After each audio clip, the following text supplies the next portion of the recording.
Hello, everybody, and welcome back to the inn for part 3 of our Mean Streets of Gadgetzan card breakdown, or card discussion, whatever you want to call it.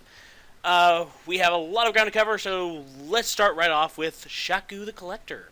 Shaku the Collector is a 3-cost 2/3 rogue legendary with stealth that also says whenever this attacks, add a random card to your hand from your opponent's class.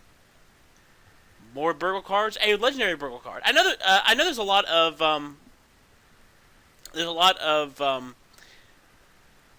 I guess, what's the best way to put it? I don't want to say distaste, but disapproval from the Hearthstone community because they think a legendary minion should have better stats or whatnot. I think this card is okay. I think you're going to get at least one attack from it, hopefully more, because you're rogue. But, I kind of like him. Yeah, I guess you could always say better stats, but he comes in with stealth, so you're guaranteed to get pretty much one hit off. And essentially, this is for if you're playing Burgle Rogue. I don't think this is going to make it in your typical Rogue deck, but if you're specializing and just getting random crap and seeing what happens, I think Shaku is going to be the card for you. There's people who say, well, nobody runs Undercity Huckster either. Bull crap. A lot of rogue decks do run them, and I think that you'll be surprised with the people who are running Shaku the Collector. I don't think he's like the most awesome legendary ever, but not every legendary has to be, and I think he does the job he's supposed to. And I think this is a very interesting legendary card, and I'm very excited. I'm very interested to play with him. He's interesting, good, at least a decent 3-drop. If anything, what I see him being really good with, depending on your selection pool in Arena, he'll be a good Arena minion to pick up. But with the Burgle stuff, we're seeing more of it from Rogue. I'm interested. I'm ready to see where it goes from there. Rogue can always use more Burgle. It's just fun to play. Indeed. However, next up, we have Grook Fu Master. He's a 5-cost, 3/5 Wind Fury minion. There's not really much to say about him, to be perfectly honest. Being a common, I more or less see him as something that might get picked in Arena, but as far as constructed goes, you're not using this. This is one of those. This fits in there right in with Worgen Greaser as one of those filler cards to me. Yeah, when you're building a deck, especially in Hearthstone, it seems. In Hearthstone, a lot of care, a lot of interest is not always. It's not always placed on the stats per se, but on the effects of the cards. So you really don't have a lot of just blank type cards. If you're gonna have a blank type cards like with maybe just a keyword. Most of the time they're looking for something like taunt or spell damage or even divine shield or stealth. Not a lot of people are interested in Wind Fury as a keyword.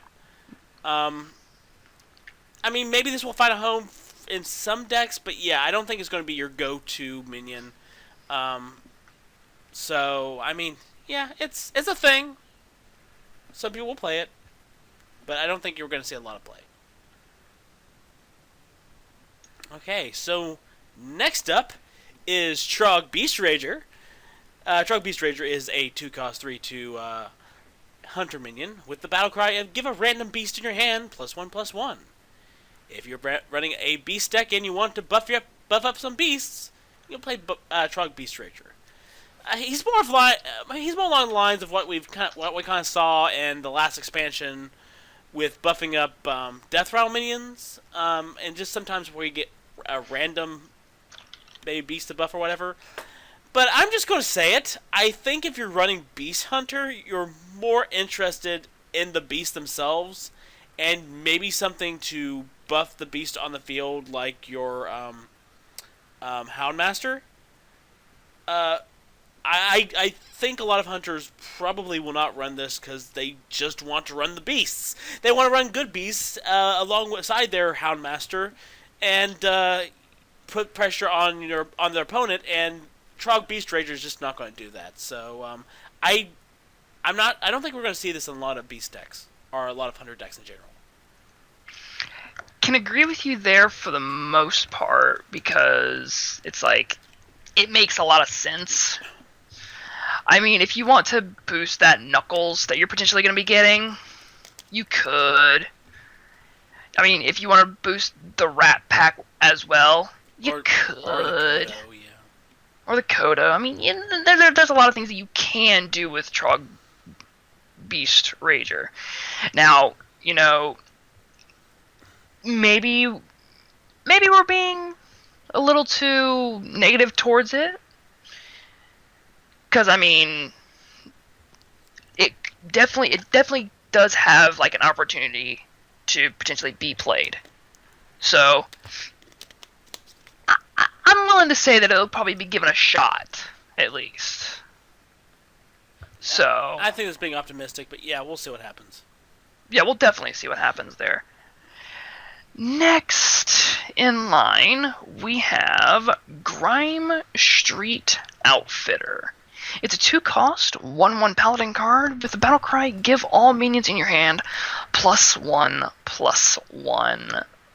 If anything, I'm already looking at this card, along with another card we're going to get down on the line with, and I'm already seeing buff and boost paladin just handed in mid-range. Let's go, boys!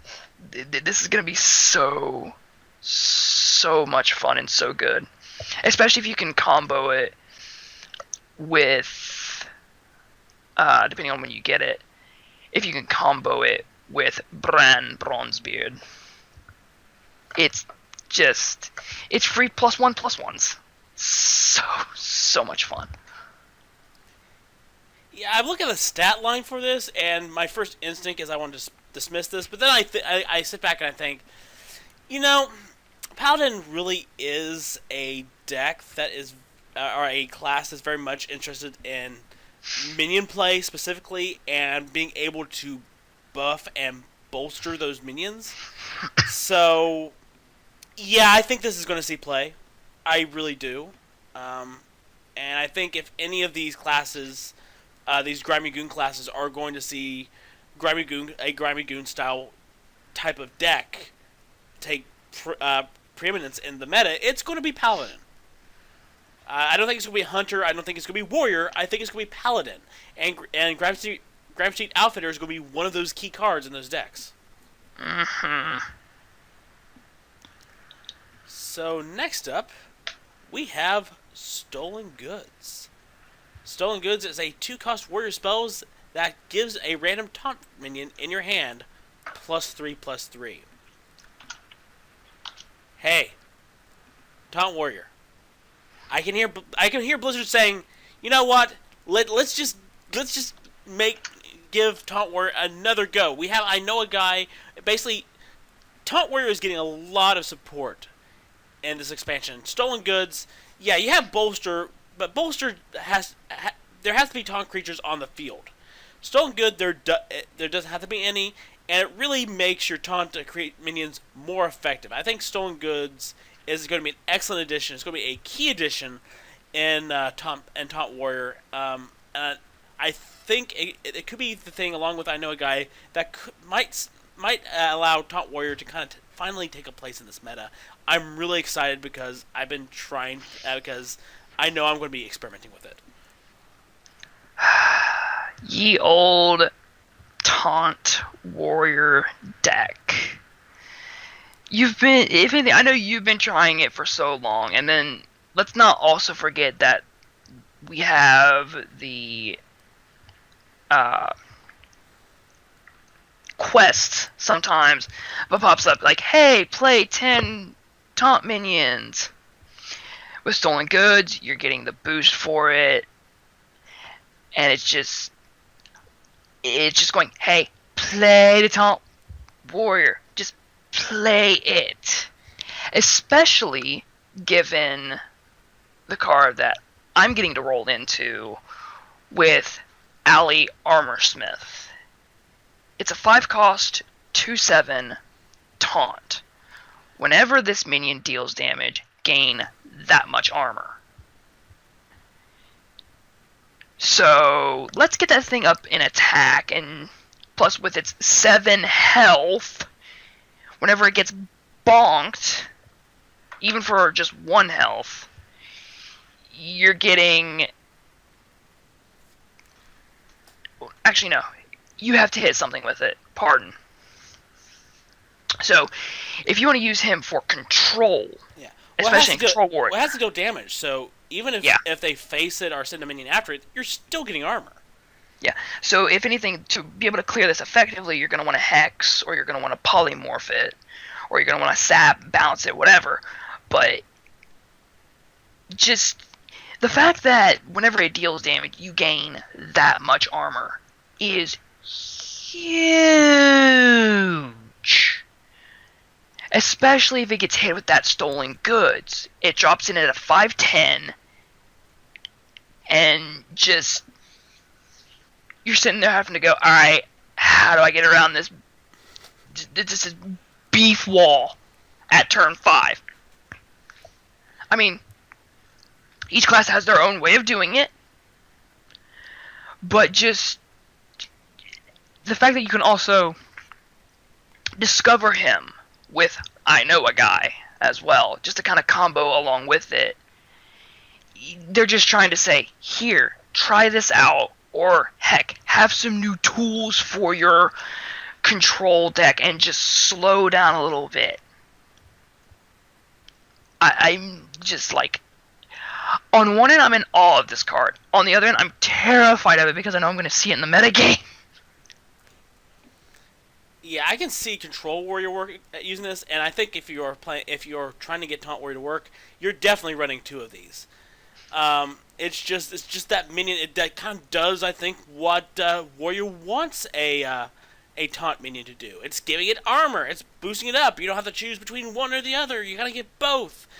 You know, it's just kind of like this perfect little taunt card for Taunt Warrior, and Warrior's gonna use it. And I think it's just the perfect little card for Warrior. So we're just gonna see it in general. And then just with everything, I kind of feel desperate. Blizzard getting a little bit desperate, just going, please guys, just play this archetype, please. And I'm just going to be, I think I told Eddie this, I might have said this when we talked about I Know a Guy, but I really feel that with how much stuff Blizzard has thrown at us, whether it's a taunt minion that's neutral or warrior, let's just be honest, this is all taunt warrior tech. This is all stuff that basically just say, you know, they're throwing everything at us. You know, it's pretty much the big last minute grab, basically just going, we're giving you everything you need to make. We've tried this every single expansion, every single set. We want you to play Taunt Warrior, and with as much as they've thrown at us this time, I just feel like with Blizzard just saying, please, for the love of God, play this. I'm just gonna be honest, Eddie. If Taunt Warrior does not take off after this expansion, it will never take off. I'm outright saying it now. Well, I mean, here's the thing. Like, we'll have to figure out where it'll go, because it's like, you know, it could be like a tier 2, tier 3, depending on where the meta sits. Yeah. But that's another discussion for another time. Yeah, but like I said, I think if players reject Taunt Warrior yet again after this expansion, I think that's it. I think there's no way Taunt Warrior will ever be an archetype if players do not play it after this expansion, because basically it has all the tools it needs, and if players just outright dismiss it, if the community outright dismisses it after this expansion, then Blizzard is never going to make it a viable archetype because the community is going to thoroughly reject it. I think it is going to be an archetype, but I'm just outright saying it right now. If Blizzard can't make it work after everything they've given us here, they're never going to make it work. So, I'm going to find it. Onto Grimestreet Smuggler. So, just to kind of preface this, because we're going to be talking about more of these as we go along. But the idea we've talked about the tri-class cards. And for each of the gangs, the Grimy Goons, the Cabal, the Jade Lotus, Blizzard says that there are going to be a total of 9 tri-class cards in total, 3 for each gang. Now, each of them kind of follow the same type of archetype. You have your essentially your battle cry of discovering across the classes that make up that gang.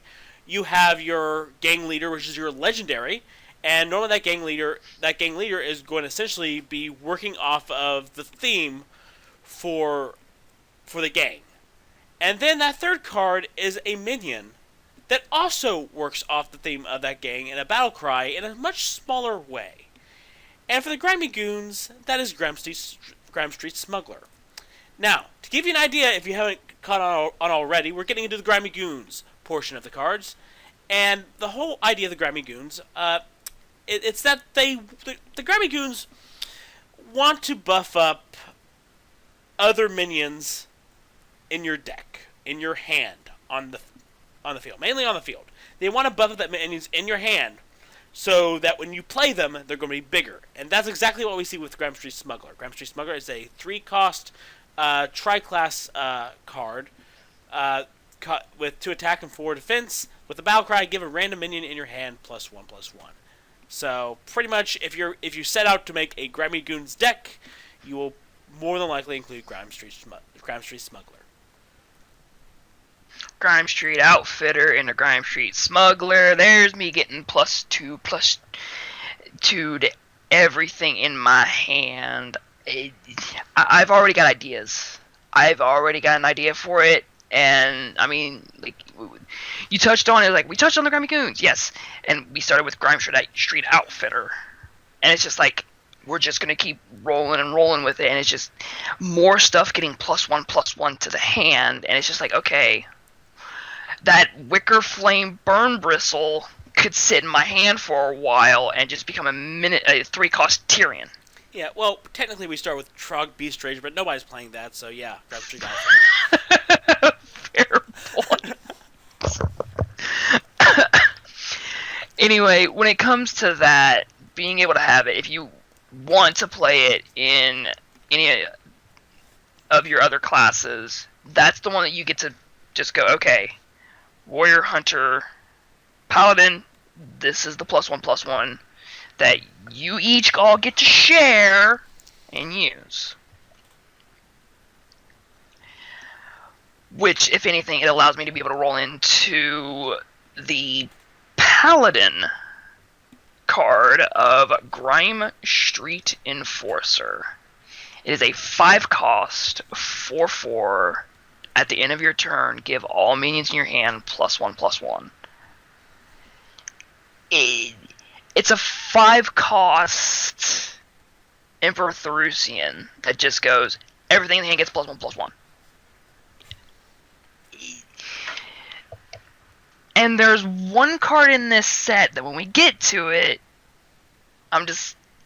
it's the one card you're going to want to have in your hand to be able to be buffed. But it's just one of those things where it's like, the Enforcers are going to start making things nasty, especially when it comes to the hand buffeting. Like, also, it's the reason why I was talking about Mean Street Marshal being a card that could be potentially played, is because of this Grimy Goon stuff. However, I've gushed about this Grimestreet stuff already. I'm going to let Bulb have this. Yeah, I mean, it's decent. It pretty much has the same cost and stat line as something like Azure Drake, so we kind of know what the survivability on this card is already. Either they're going to outright kill it, or they're not going to be able to, and it's going to survive. You're going to at least get one turn of everything in your hand being buffed +1/+1. Some people don't think that's going to be enough. I think it's going to be decent. It's going to be up to you what you're doing, whether you want to run 1 or 2, but I think if you're running this, you're running a deck that's very much concerned about minions buffing minions, buffing minions, buffing minions, and just getting some big stuff out there and flooding the field and having fun. And I think this card is going to be played. I think the people who don't think this card is going to be played are going to be in for a very, very rude awakening, and it's going to suck to be them.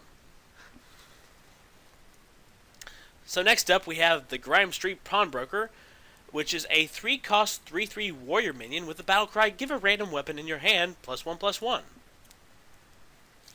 Now this is kind of cool because Warrior is the class that actually kind of cares about weapons. Some would argue Rogue, but Rogue not so much. Warrior really cares about minions, cares about weapons. However,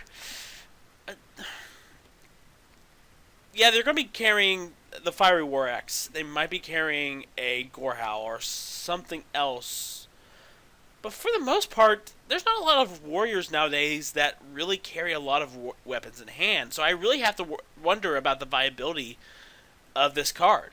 Because even Pirate Warrior is pretty much just carrying Fire War Axe and Gorehowl. And yeah, that could be amazing with a Gorehowl.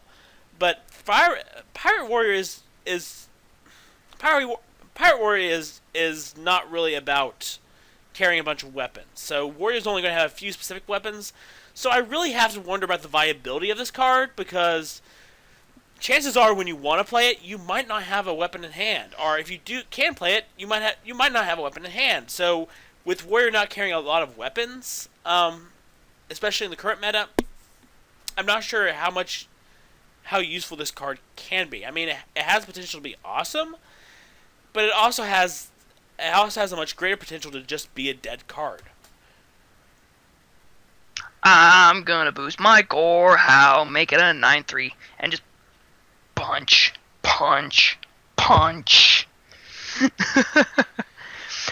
That, or, I mean, like, we could see potentially Weapon Warrior becoming a thing.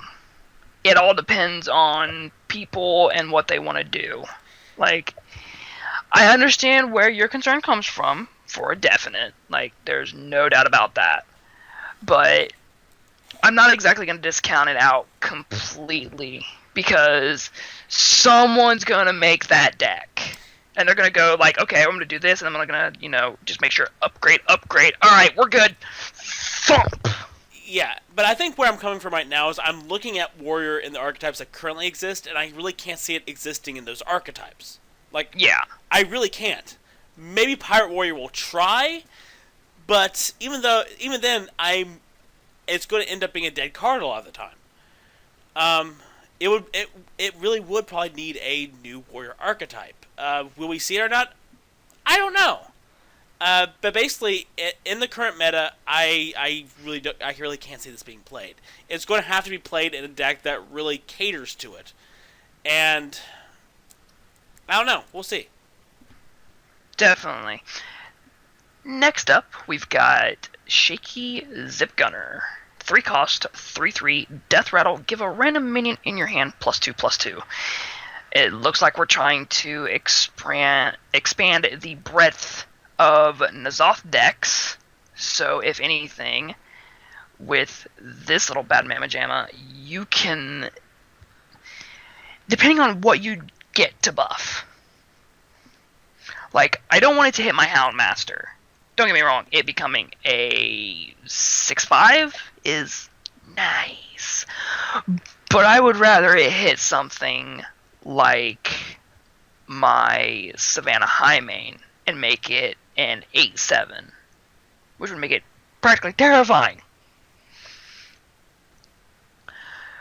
But just the ideal of N'Zoth seeing play in Hunter. I mean, the class itself is already sticky as it is, and now we're just making it buffed and stickier? Ew. Just ew. Bob, what have you got? I guess it could see play. I'm just thinking about how often do we really see Death Rattle Hunter right now?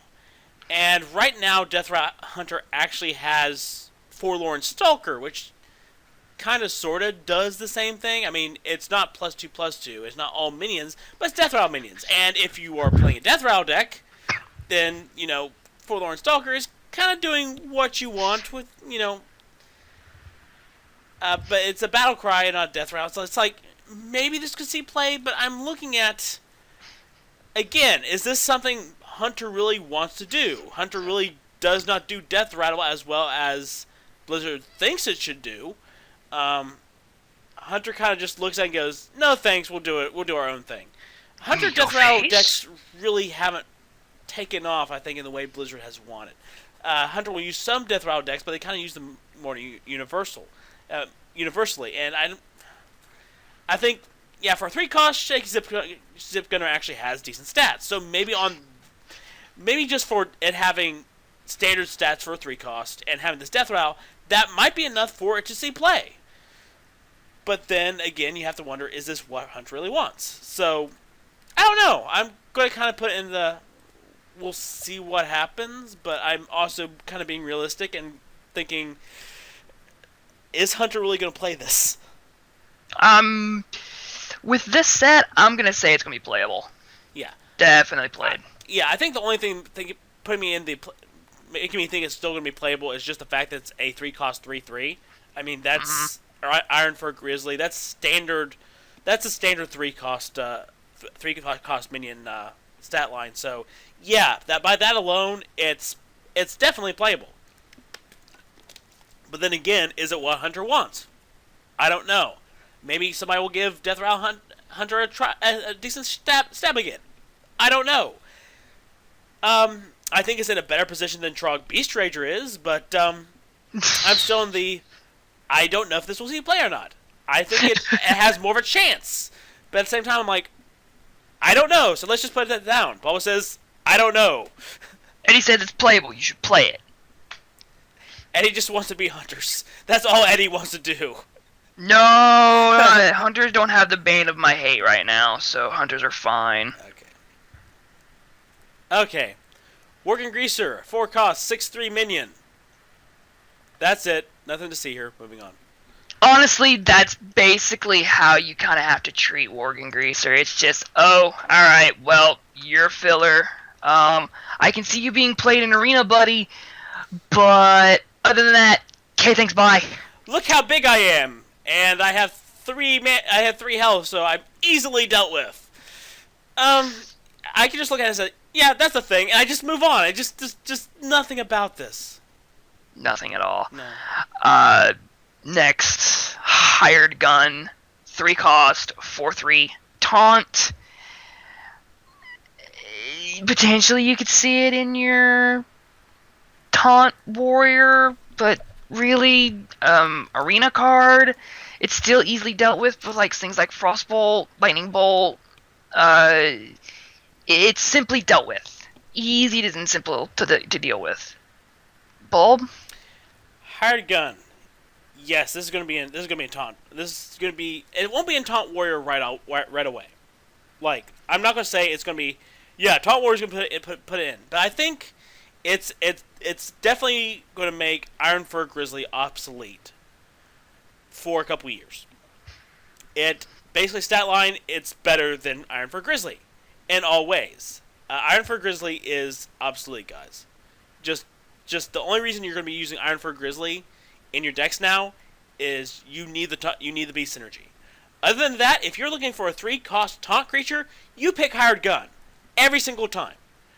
The only reason why Warrior is not going to be using this is simply because they have Fierce Monkey, and Fierce Monkey is a 3/4 taunt. And if you're running Taunt Warrior, you want the bigger butt rather than the bigger attack. So that's the only reason Taunt Warrior is not going to be using Hired Gun. However, keep in mind that rotation is going to be like in April or May. And then during that time, Fierce Monkey is going to be rotating out. And when that happens, we will probably see Hired Gun make its way into Warrior decks. So I'm not going to dismiss Hired Gun. I think people are going to play it. I just don't think Warrior is going to play it. At least not for another 4 or 5 months.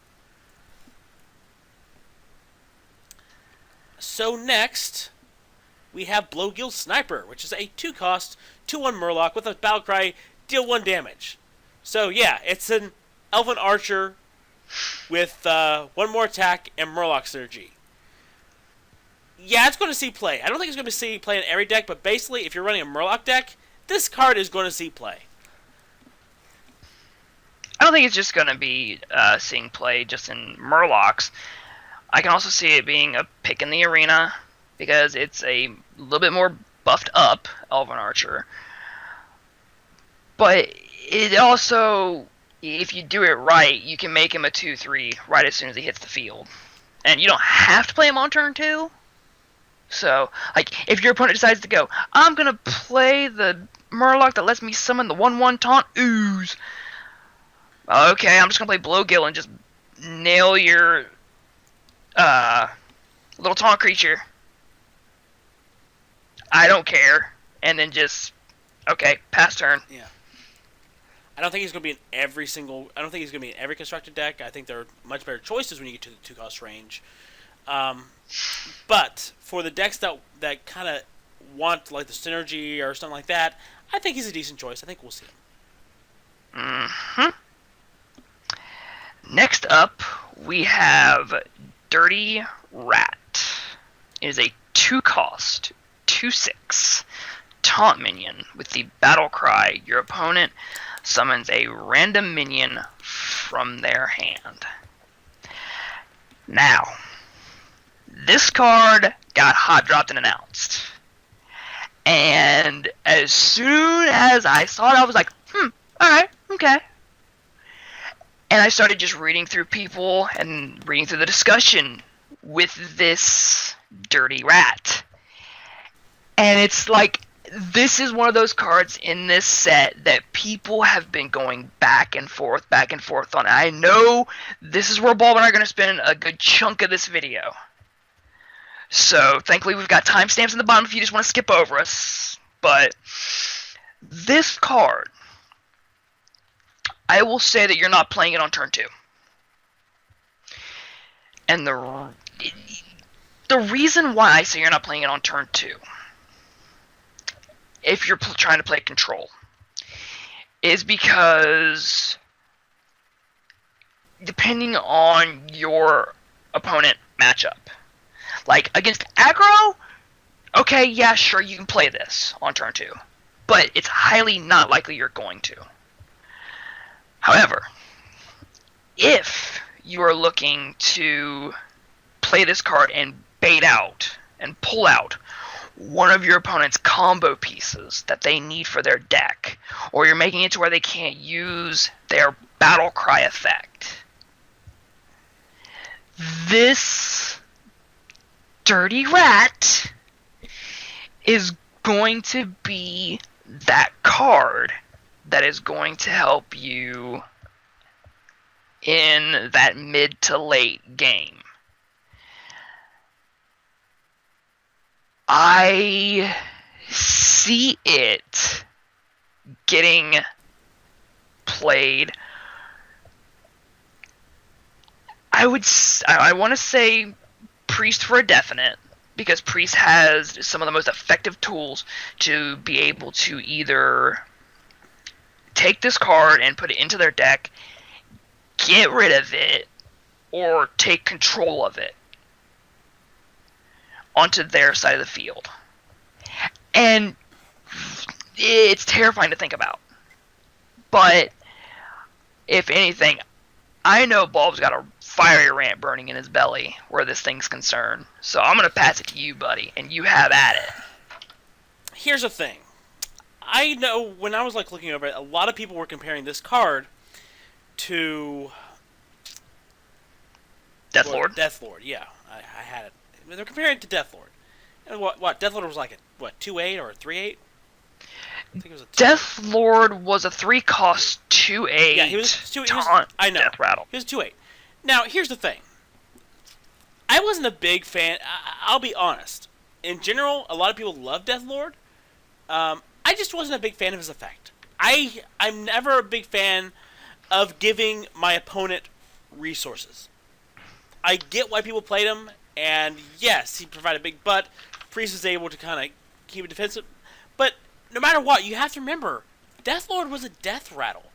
The whole idea was you could just keep him alive, and yeah, your opponent wants to kill him to get something free, but it takes a lot of resources sometimes.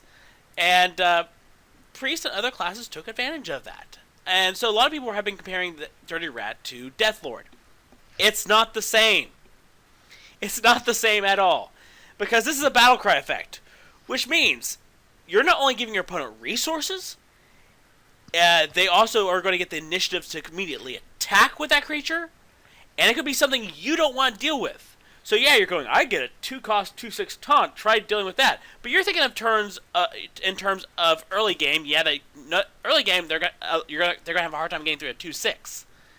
But if you're bringing out something big and something late game, you are in trouble.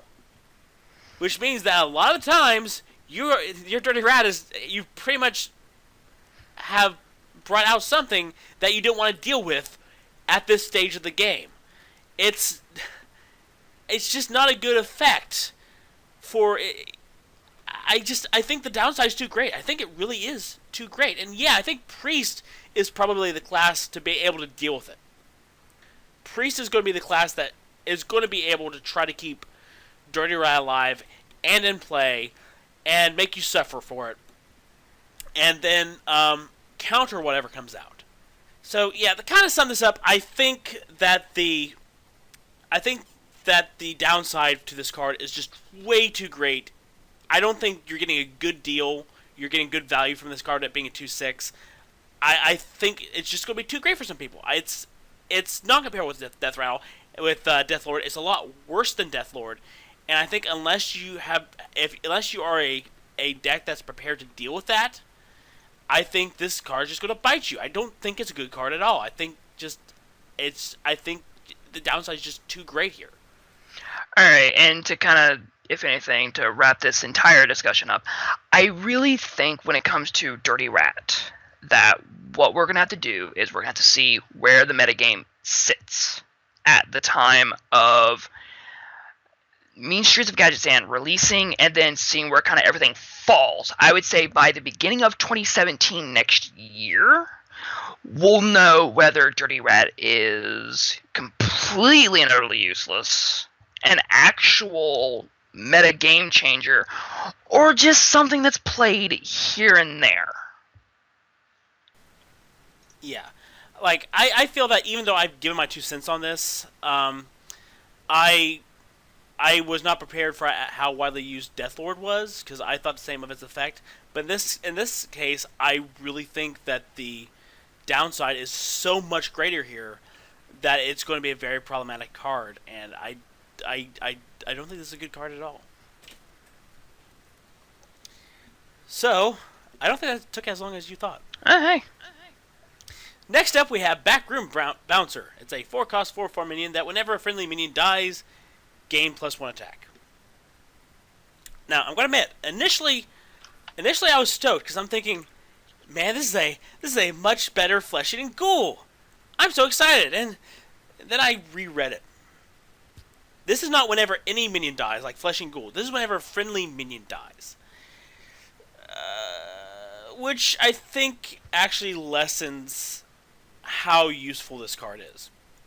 In order to use this card, if you're going to play this minion, you're going to want it to be in a deck where you plan on having your minions die a lot.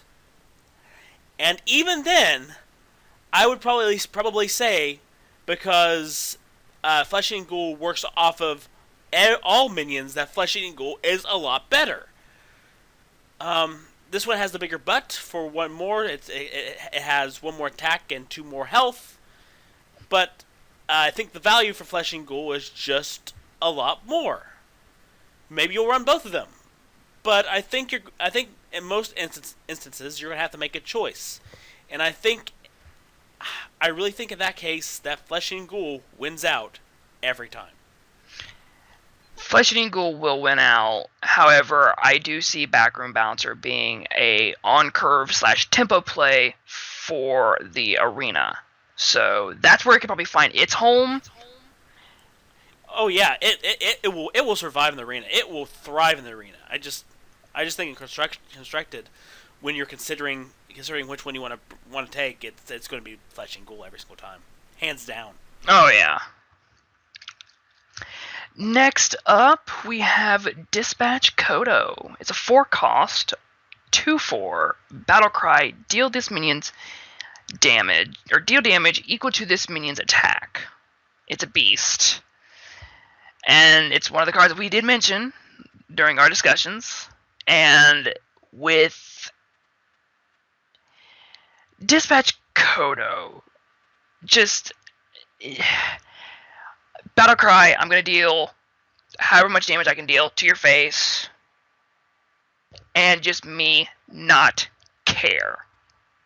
So it's like, if I want to buff the ever-living beans out of this thing, buff, and then wham, I'm going to do damage.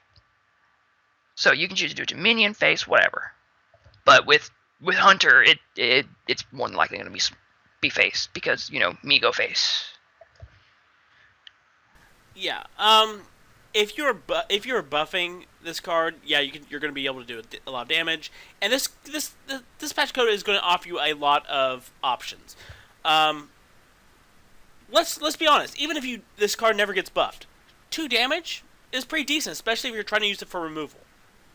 So you can buff up Kodo. You can basically use it as removal. You can send the damage to face. You can send the damage wherever you want. You have options. It has a beast, so it has beast synergy, which I just overall, because it allows you to kind of do some damage, whether for removal or whatnot, as beast synergy. So you're probably going to be buffing it up from your other beasts, or giving it giving it a charge or something. I mean, I outright think this is going to see play. This is hands down going to see play. So yeah, this is going to be played. I think it's going to be played hard. It's probably one of the more playable minions, hunter minions in this expansion. Mm-hmm. So next up, we have Smuggler's Run, which is a 1-cost paladin spells that says give all minions in your hand +1/+1.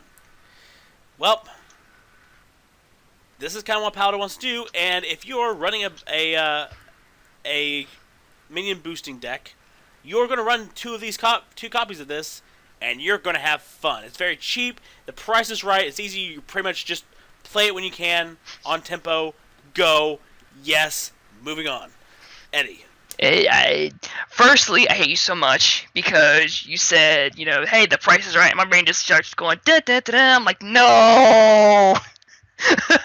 But yeah, with Smugglers, I am, if anything, because with Smugglers Run, with Grimestreet Outfitter, with Grimestreet Enforcer, just being able to buff everything in my hand, it allows me to roll in easily to one of the cards that, as soon as I saw it, I was like, whew, gimme.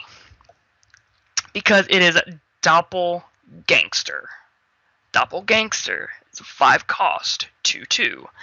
Battlecry, summon 2 copies of this minion. Now, the first thing that came to my mind was, oh my god, I'm going to buff the ever-loving crap out of this thing.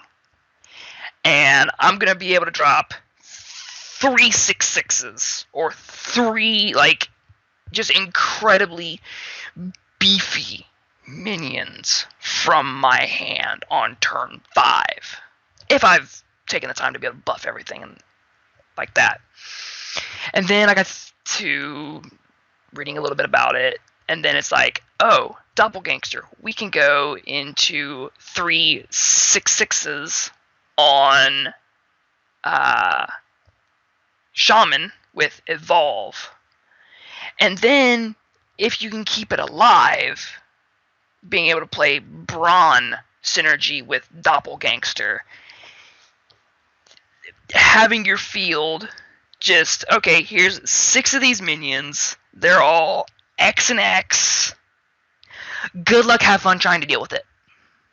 Now, I'm not saying that there aren't going to be definitely ways to take care of it.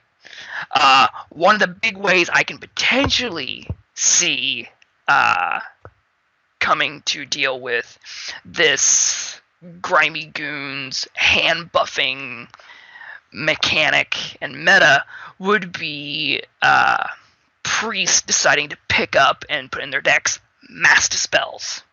I wouldn't blame them if they ran 1 or 2. But hey, it's an idea. But just Dopplegangster. I see you. I've only got a little bit of time before I get to play with you in the decks. Hang on, baby, I'm coming. Oh my god, I love that card so much. Force of Nature, right. You like that card? What if we gave you a neutral minion version of that card? Right?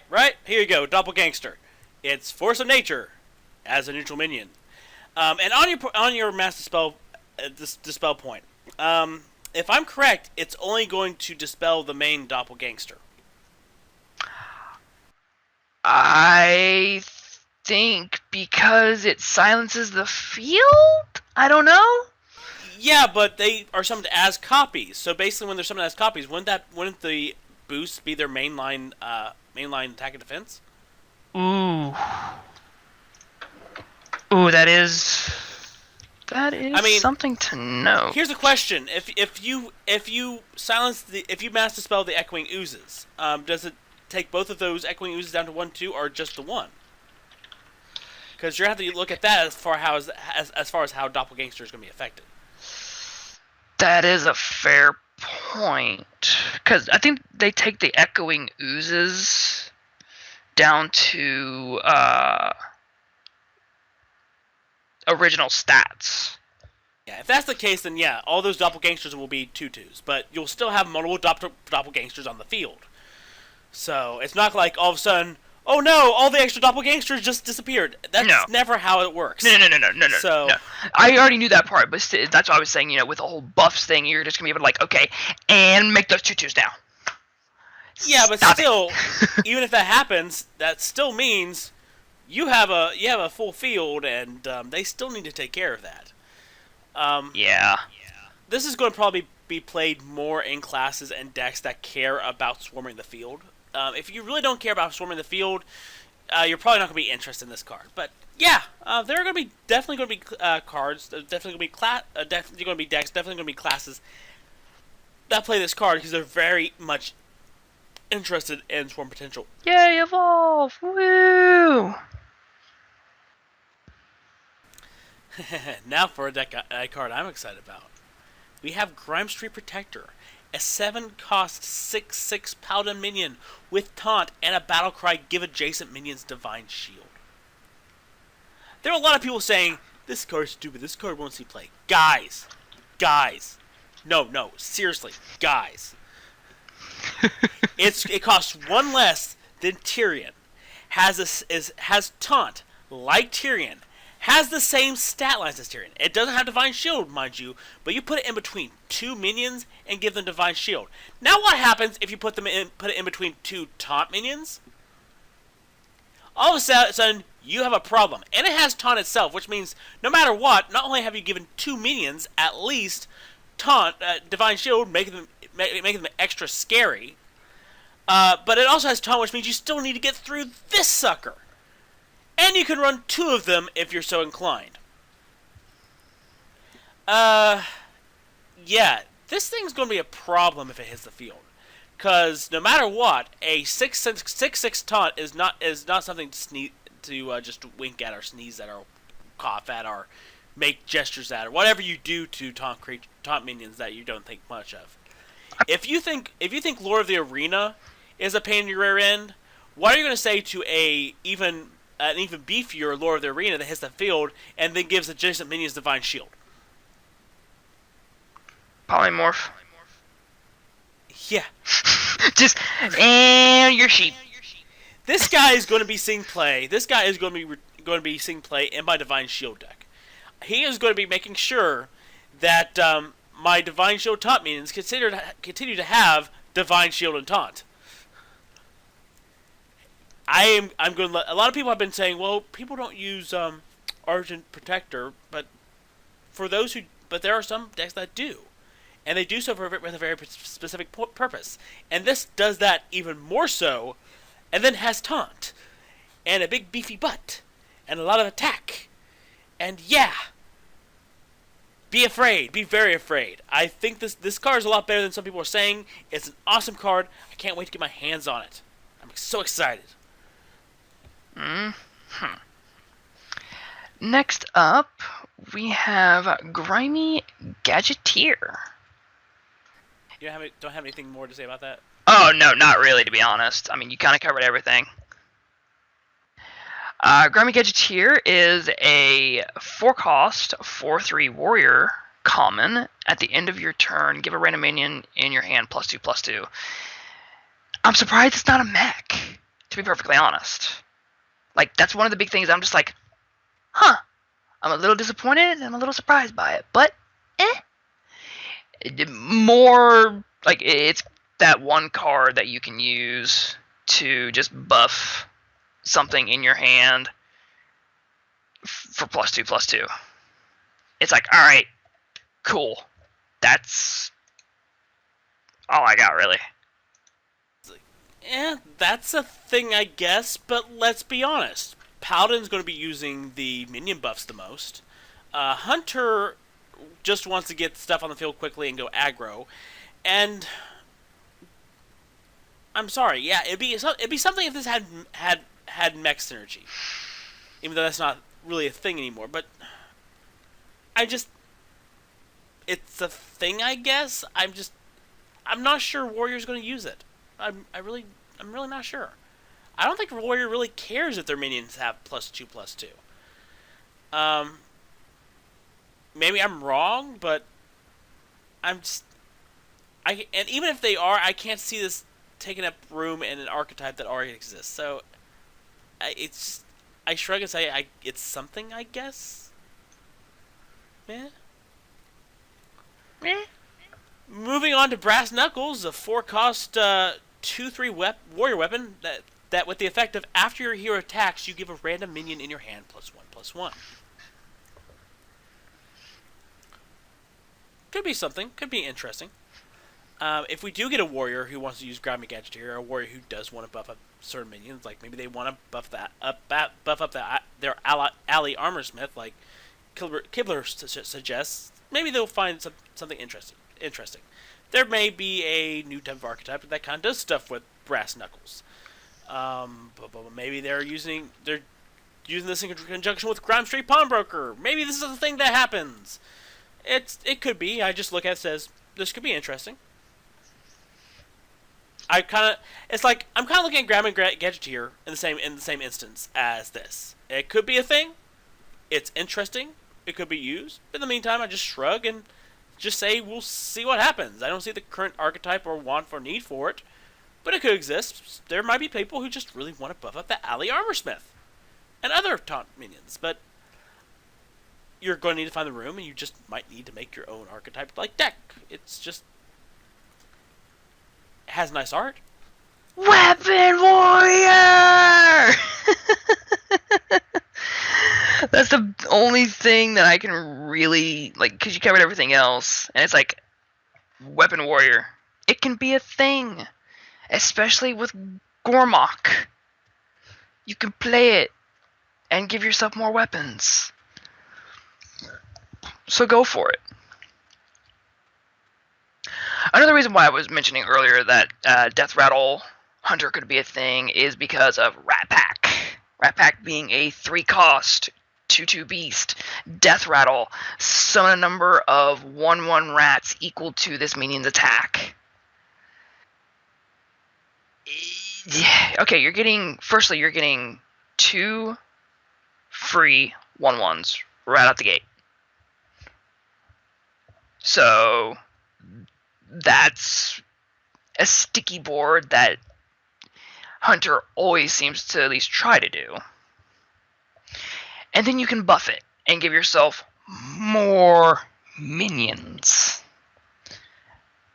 So it's like you thought that Unleash the Hounds was gonna be a pain to you. Now you've got some like Rat Pack running around, to where it's just sticky minion that makes more minions. And you're sitting there just going, I gotta figure out a way to have field management. What do I do? So Bob? Back and forth on this, like, outright, I think Hunter's going to use it. I outright think they do. Hunter likes stickiness. Hunter's going to use it. It has base synergy. I think, again, it's going to be widely used. I didn't think they would use kind of like Grandmother. They did. So I think they're going to use Rat Pack. Oh yeah, especially with the synergy with Houndmaster.